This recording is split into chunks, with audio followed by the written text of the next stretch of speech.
Ça, les cloches de ma vallée, c'est plus le party. C'est depuis que je suis toute petite que je fais du yodeling. J'avais 7 ans, j'ai commencé ça. Ma mère en faisait, alors moi, je me suis dit, si elle la chante puis elle fait du yodeling, moi, je suis capable de le faire. J'ai commencé à faire ça. Je faisais ça dans des concours, j'étais toute petite, puis je gagnais souvent à cause de ça, parce que c'était très cute à l'époque. Et puis, ben, en vieillissant, j'ai essayé de tasser un peu le yodeling, de le mettre de côté, mais les gens aiment ça, ils en veulent. Cette chanson-là, ça me rappelle aussi Mary King. J'ai travaillé avec Caroline King aussi, qui est sa fille.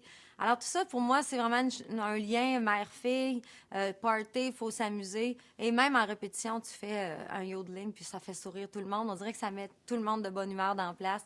Peu importe la langue qu'on parle, des fois, les gens n'ont même pas besoin de comprendre qu'est-ce que je dis. Le yodeling, c'est universel. Alors, on va se faire un petit yodeling, les cloches de ma vallée dans l'émission avec un immense plaisir. Ben, moi, cette dame-là, je l'ai connue quand j'étais petite, j'entendais ses chansons et ma mère les chantait aussi.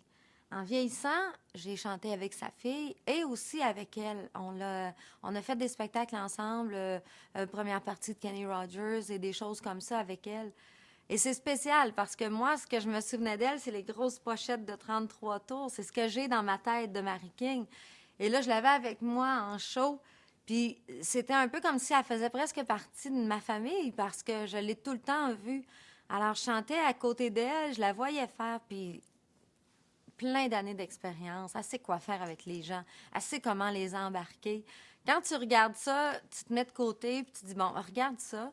Si toi, tu peux faire ça un jour dans ta vie aussi longtemps, d'avoir le respect des gens aussi longtemps, ben je pense que là, je pourrais dire que j'ai réussi côté musique. Parce que moi, la réussite, c'est pas de l'argent ou des trophées ou des médailles. C'est justement quand ces artistes-là se retrouvent sur scène, ils ont 70, 75 ans des fois, puis ils ont encore des gens qui les écoutent puis qui les suivent.